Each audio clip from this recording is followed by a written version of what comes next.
صدیق اکبر رضی اللہ تعالیٰ عنہ سے پوچھا گیا آپ کی سب سے زیادہ دلی تین خواہشیں کیا ہیں؟ چلے میں ایک سوال آپ سے بھی کر لیتا ہوں جو یہاں موجود ہے کہ اگر آپ سے کوئی پوچھے the most favorite desires، اپنی خواہشات سوچے کہ اگر تین خواہشات کوئی کہے کہ سب سے آپ کی زندگی کی سب سے اہم خواہشات کیا ہے تو چیک کرنا صدیق اکبر رضی اللہ عنہ کی تین خواہشیں دیکھو۔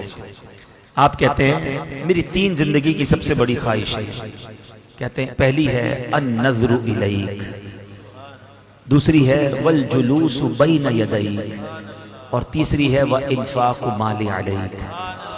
ہائے ہائے ہائے، کیا موتی جیسے الفاظ ہیں، معنی بعد میں بتاؤں گا، خالی عربی سنتے ہیں تو لطف آنے لگ گیا۔ عاشق اکبر کی باتیں ہیں نا، کہتے میری تین خواہشیں ہیں، بس اپنے آقا کو دیکھتا رہا، النظر الیک وانفاق مالی علیک، میں نبی پاک پر اپنا مال خرچ کرتا رہا، والجلوس بین یدیک، میں بس نبی پاک کے قدموں میں حاضر رہوں، میں ادھر ہی بیٹھا رہوں۔ اب دیکھو عاشق اکبر کی خواہشات تھی نا، اللہ نے یہ تینوں کیسے پوری کی ہیں؟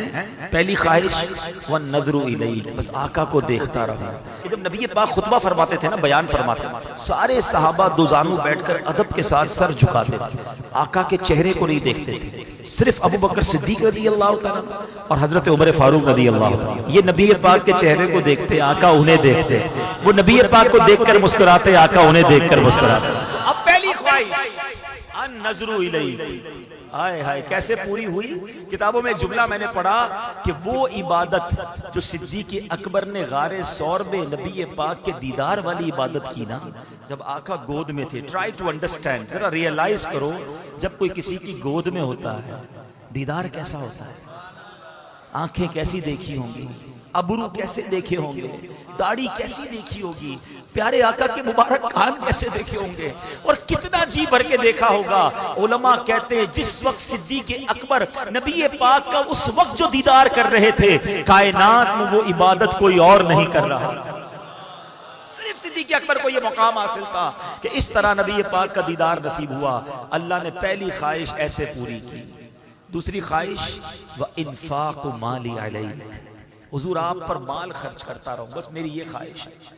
آپ نے ایک بار نہیں، ایک سے زائد بار نبی پاک کی بارگاہ میں اپنا سارا مال پیش کیا۔ میں ایک اور بات بتاؤں کہ پیارے آقا علیہ السلام حدیثوں میں لکھا کہ صدیق اکبر رضی اللہ تعالیٰ عنہ کا مال یوں استعمال فرماتے تھے جیسے اپنا مال استعمال فرماتے ہیں، اتنی کلوزنس تھی کہ پوچھا نہیں جاتا تھا، نبی پاک صدیق اکبر کے مال کو استعمال فرماتے۔ اور وہ حدیث اللہ اکبر آپ فرماتے جس کا مضمون ہے جتنے لوگوں نے مجھ پر احسان کیا میں نے سب کا احسان چکا دیا، مگر ابو بکر نے جو مجھ پر احسان کیا ہے قیامت کے دن اس کا بدلہ میں رب سے لے کے اسے لوٹاؤں گا۔ اللہ اکبر، کس کس شان کو بیان کیا جائے، اللہ کے حبیب کی دعائیں کس طرح انہوں نے لی۔ ارے بلال حبشی سے کون محبت نہیں کرتا، ہمارے عاشقوں کے امام ہیں، مؤذن رسول ہیں، انہیں چھڑا کر کون لایا؟ امیہ جو تھا اتنا ظلم کرتا تھا، ابو بکر صدیق قریب سے گزرے، دیکھا بلال کو مار رہے ہیں، تپتی ریت پر لٹاتے ہیں، آپ نے اس کے مالک سے کہا کیوں تنگ کرتے ہو، یہ مسلمان ہو گیا ہے کیوں مارتے ہو؟ کہا ابو بکر تمہیں بڑا شوق ہے،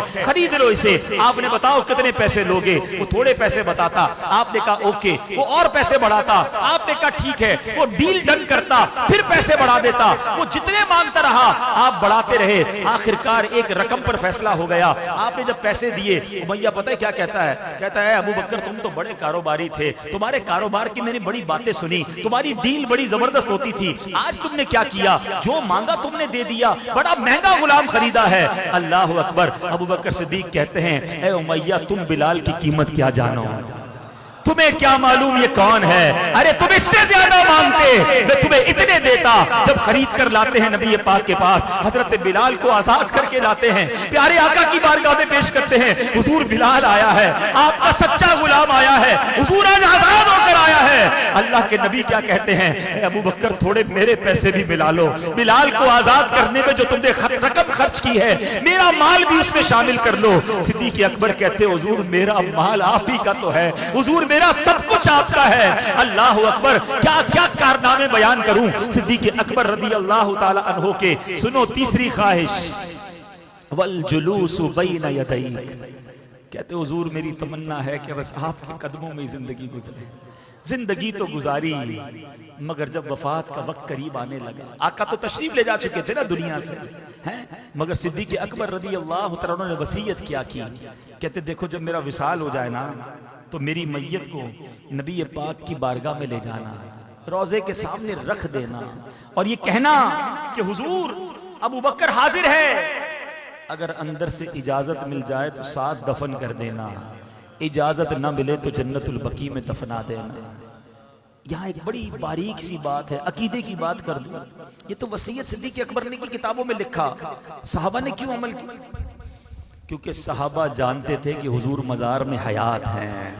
سارے صحابہ کا اس وصیت پہ عمل کرنا کہ حضور سنتے بھی ہیں، جانتے بھی ہیں، دیکھتے بھی ہیں، تو زندہ ہے واللہ، تو زندہ ہے واللہ، میرے چشم عالم سے چھپ جانے والے اے عاشقو تمہیں مبارک ہو، یہی صحابہ کا عقیدہ ہے۔ صدیق اکبر کا بھی یہی عقیدہ ہے، ورنہ وصیت کیوں کرتے؟ کہتے مزار پہ لے جانا، عرض کرنا حضور آپ کا یار حاضر ہے، ابو بکر حاضر ہے، اجازت دیں تو اندر دے جانا ورنہ بقیع میں دفنا دینا۔ صحابہ نے اس وصیت پر عمل کیا، آپ کی میت کو نبی پاک کے روضے کے سامنے رکھا گیا اور عرض کیا گیا السلام علیک یا رسول اللہ، ابو بکر حاضر ہے۔ سنو، دروازہ کھلتا ہے، تالا کھلتا ہے اور اندر سے آواز آتی ہے ادخلوا الحبیب الی الحبیب فإن الحبیب الی الحبیب مشتاق۔ اب حبیب کو حبیب کے پاس لے آؤ کیونکہ حبیب کو حبیب سے ملنے کا اشتیاق ہے۔